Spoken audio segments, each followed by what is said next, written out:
वो देखेंगे, वो देखते हैं। एक महात्मा गए और एक गांव में कहा कि भिक्षा करवा दीजिए। भगत ने हाथ जुड़ाओ महाराज, पर बोले हमारी शर्त सुनिए, हम 56 भोग पाते हैं।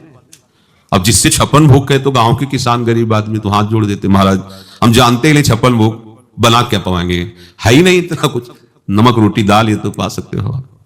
पूरे गांव में चर्चा हो गई, महात्मा आए और विमुख जा रहे हैं 56 भोग। तो एक बहुत विवेकवान और सत्संगी थे, उन्होंने महात्मा जी के पास जाकर कहा कि निमंत्रण है आपका। तो उनका जानते हो? बोले हाँ, पूरा गांव जानता है कि आप 56 भोग आरोगी हैं, बिना 56 भोग के आप कुछ पाते नहीं। हाँ, बोले हम 56 की व्यवस्था की, अगर उसके आगे भी होगे तो 58 कर देंगे, आप चिंता मत करो, ठाकुर जी की कृपा है, समझना तुम्हारे धैर्य की परीक्षा होगी। ले गए। अब 2 बजे दिन में, 12 बजे तक हो जाना चाहिए, 2 बजे तक तो महात्मा जी चुप रहे। बोले 2 बज रहे हैं, महाराज 2-4 भोग की बात होती, 56 है। शाम हो गई। बोले महाराज 20-25 तो तैयार हो गए हैं, अभी 25 और 6 मतलब 31, अभी 31 है और आप 56 भोग के बिना कुछ पाएंगे नहीं। रात्रि के 10 बजे बोले महाराज अब 20 भोग रह गए हैं, बना कुछ नहीं बना।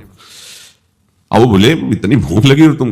बोले महाराज भुने हुए एकदम चना खिले हुए रखे हैं और उसमें थोड़ा सा कड़वा तेल और नमक और हरी मिर्च की चटनी, आप कहो तो लाए, आप शुरू करो, वो 20 जब हो जाएंगे तो पा लेना।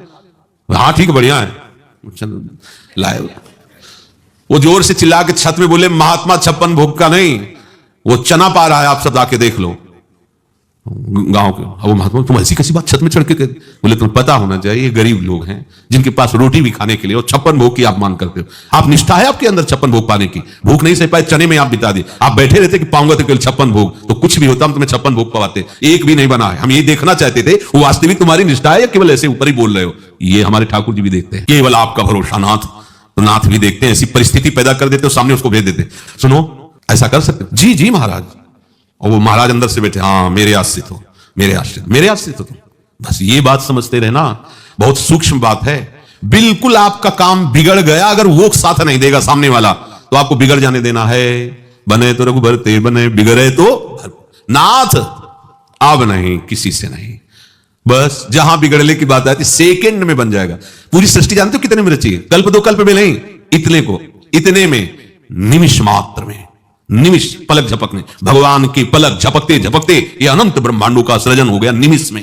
भ्रकुटी विलास, सृष्टि लय, भ्रकुटी के एक संचालन मात्र से सृष्टि का लय, सृष्टि की सृजन। तो हमें लगता है कि काम बिगड़ गया, बस उनके भरोसे रहना, कैसे बन गया आपको खुद पता नहीं चलेगा।